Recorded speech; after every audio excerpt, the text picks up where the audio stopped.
Numéro 59, correction vidéo. Alors, dans le numéro 59, il ne s'agissait pas de faire des constructions, mais il s'agissait de dire si les affirmations qui étaient proposées dans l'énoncé étaient soit vraies, soit fausses.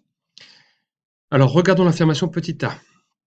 Deux droites perpendiculaires sont séquentes. Donc, il fallait se rappeler ce que ça voulait dire perpendiculaire et se rappeler ce que ça voulait dire séquente. Perpendiculaire, c'est des droites qui se coupent avec un angle droit, et séquentes, ce sont des droites qui se coupent.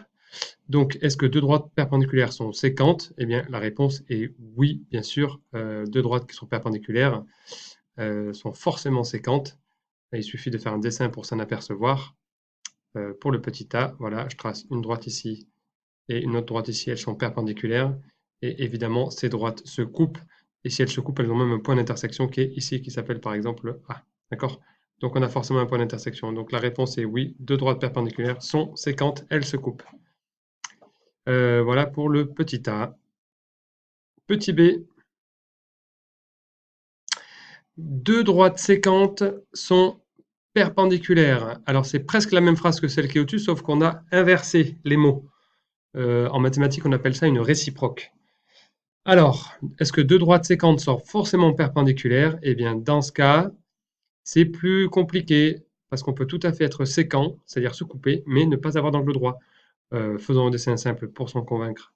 Je vais prendre un petit segment, pardon, marqueur plus court. Donc hop, ici, il suffit de tracer deux droites qui sont bien séquentes, mais qui ne sont pas du tout perpendiculaires. Voilà. Ici, on a le point. Alors, dans quelles circonstances on rencontre ce genre de figure? Dans les diagonales, par exemple, d'un rectangle. Si je trace ici un rectangle, hop, voilà, et que je trace les diagonales,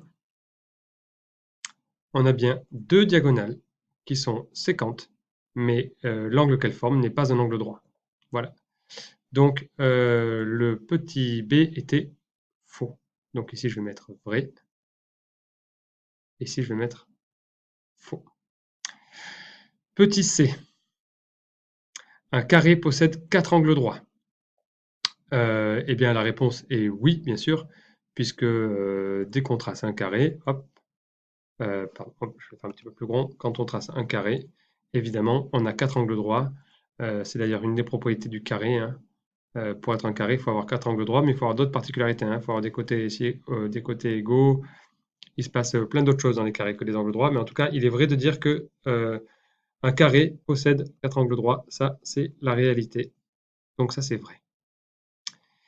Réciproquement, un quadrilatère qui a quatre angles droits est forcément un carré.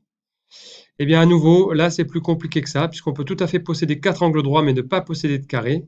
Puisque je vous rappelle qu'en fait, sur la figure qui est ici, on a un carré parce qu'on a quatre angles droits, mais on a également des côtés qui sont égaux.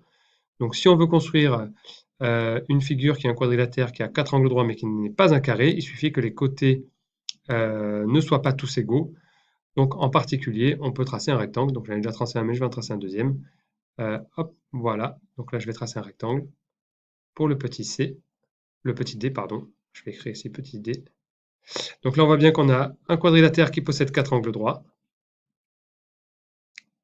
Il n'y a pas de doute là-dessus, c'est un rectangle. Mais ce n'est pas un carré. Donc la réponse ici, c'est que c'est faux. Voilà pour le dernier exercice de cette partie. Bravo si vous êtes arrivé jusque-là.